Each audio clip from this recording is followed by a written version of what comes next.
Rescuers pulled a man alive from the rubble more than 100 hours after Myanmar's deadly earthquake as recovery efforts continue. However, calls are growing for the country's ruling junta to halt attacks on rebels. Several leading armed groups fighting the military have suspended hostilities during the Quake recovery, but junta chief Min Aung Hlaing vowed to continue what he called defensive activities against terrorists. Amnesty International has criticized Myanmar's rulers. It says carrying out airstrikes and attacking civilians in the region struck by the earthquake is inhumane and shows disregard for human rights. Let's now speak to DW correspondent Tommy Walker, who joins us from Bangkok in Thailand, which neighbors Myanmar.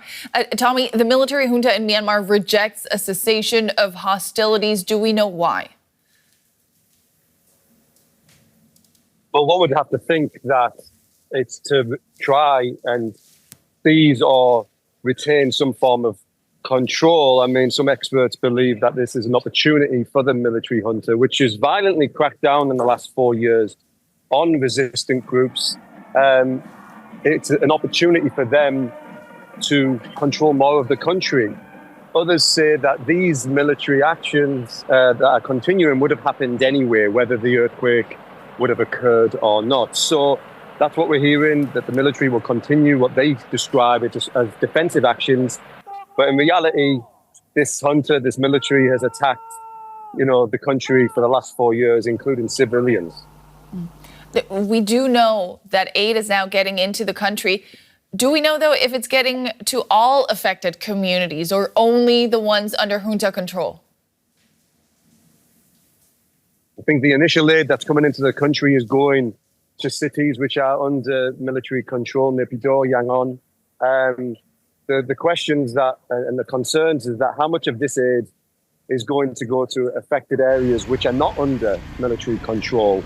There has been some teams from Singapore, China, that have actually rescued people from the rubble in Mandalay, for example. But Saigon was also the epicenter of this earthquake on Friday and was hit extremely hard. And now the aid that is getting into there is very minimal. And it's local communities, local civil societies are actually trying to help each other with almost their bare hands to try and find survivors and just try and stay alive. So right now, the concern is that not enough aid is getting into these areas when it's really needed. The UN, meanwhile, has been calling for more international assistance. What can you tell us from where you are about the scale of the needs on the ground? Well, I mean, if you look behind me, this is the devastation of what happened in Thailand, and that's just one building that collapsed. I mean, the devastation in Myanmar is far, far greater. I mean, there's buildings that have collapsed, pagodas, hotels, bridges. I mean, the devastation of this earthquake is really widespread, and it's the worst that Myanmar have suffered in over 100 years. People need clean water, they need sanitation, they need medical supplies, they need, man and woman power. They need people to help try and find survivors amongst these buildings that came crashing down on Friday. Food and assistance is needed, throughout. So it cannot be politicized here. The aid needs to go to all areas within Myanmar, whoever controls the territory. And that's what is needed. That's what needs to be the next step. That was DW correspondent Tommy Walker from Bangkok. Thanks so much, Tommy. Thank you.